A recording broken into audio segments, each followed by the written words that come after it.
আসসালামু আলাইকুম দর্শক। 14 মাস 1 বছর 2 মাসের ওষুধ আমার। আমি আজকা 1 বছর 2 মাস অসুস্থ।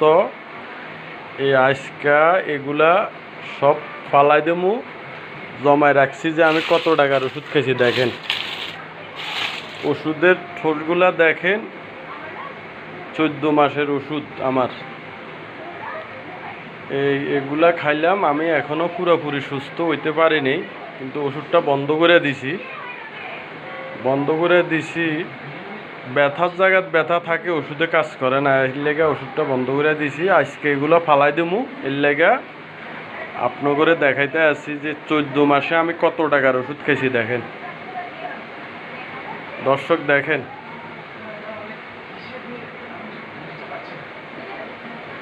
আল্লাহ শত্রুরা দেন, কোনো রোগ যেন না দেয় আমার। আমি এটাই আল্লাহর কাছে কামনা করতে আছি, প্রার্থনা করতে আছি যে আমার 14 মাসে কত টাকার ওষুধ লাগছে আমি দেখতে আছি। দেখেন, তারপরে আমি পুরোপুরি সুস্থ না। আপনারা সবাই আমার জন্য একটু দোয়া করবেন, আমি যদি সুস্থ হই। দেখেন ওষুধ এখন আজকের থেকে আর ওষুধ খামো না।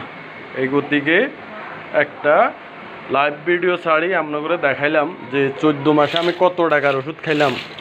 আর আমার ইনকাম নিয়ে কথা, আমার ইনকামের উপরে বেসিস করে এই ওষুধগুলা কিনা। কিন্তু মানুষে কত কিছু করে, আমি তো কিছুই করতে পারলাম না, ওষুধে খাইলাম খালি। সারা জীবনে সঞ্চয় আমার এখানে।